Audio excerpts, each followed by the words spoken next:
Hello friend, नमस्कार। मैं हूं आपकी संजय यादव और हमारे Sanjay Yadav audio official channel में आप सबका स्वागत है। जितने हमारे दर्शक लोग देख रहे हैं, मैं सभी से नमस्ते प्रणाम कर रहे हैं कि आप लोग ज़रूर अपना प्यार दुलार दीजिए और हमारा गीत कैसा लगा तो ज़रूर कमेंट में बताइए। चलिए मैं सुनाती हूँ। गीला भैले अटवा कटत नइखे चकवा ससुर पपिया, हमके घर से निकाल ससुर पपिया, हमके घर से निकाल ससुर पपिया।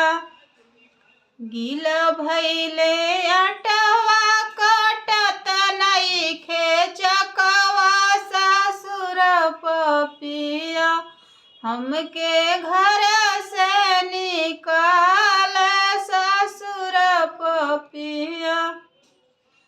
एक बन गईल दूसरा बन गईल तीसर बने हो, पापा भेजल पुलिसवा तीसर बने हो, पापा भेजल पुलिसवा तीसर बने हो।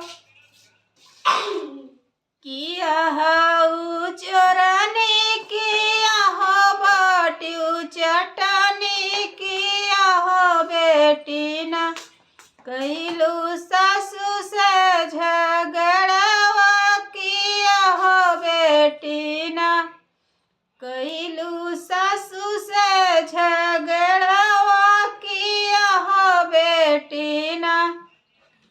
नाही हम चोरनी नाही हो पापा चटनी, नाही हो पापा हो कैली सासू से झगड़वा, नाही हो पापा ना। नाही हम चोरनी नाही हो पापा चटनी, नाही हो पापा ना, कैली सासू से झगड़वा, नाही हो पापा ना।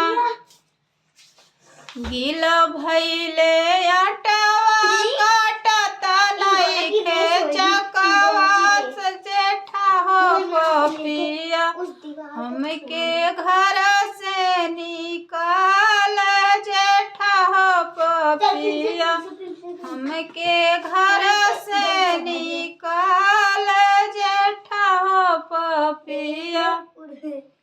एक बन गईले दूसर बन गईले तीसर बनवाना, चाचा भेजल सिपहिया तीसर बना हो, चाचा भेजल सिपहिया तीसर बना हो।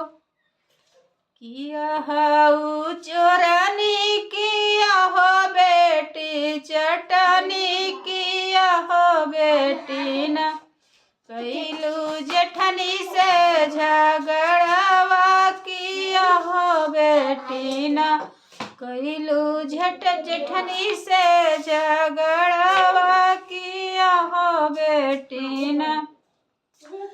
नाही हम चटनी नाही हो चाचा चोरनी, नाही हो चाचा ना, कैली जेठनी से झगड़वा, नाही हो चाचा ना, कैली जेठनी से झगड़वा, नाही हो चाचा ना।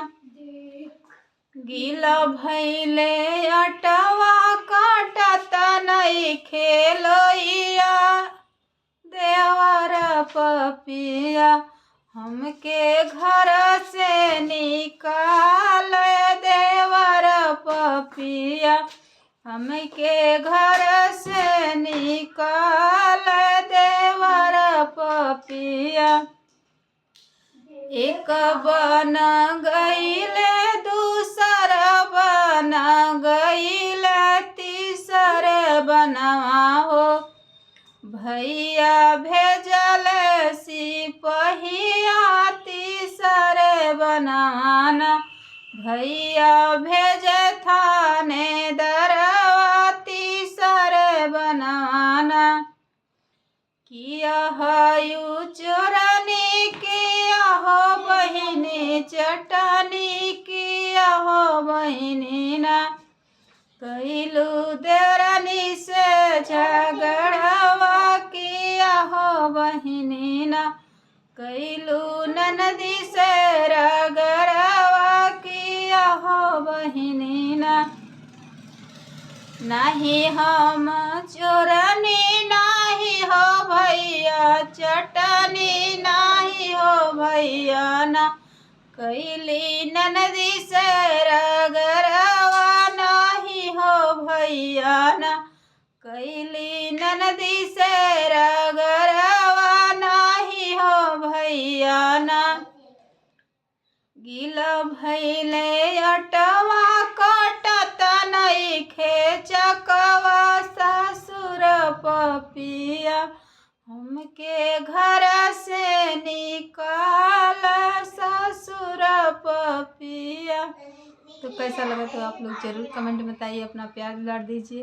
तो इसी वीडियो के साथ मैं आगे नेक्स्ट वीडियो में मिलती हूँ। तब तक के लिए दोस्तों नमस्कार।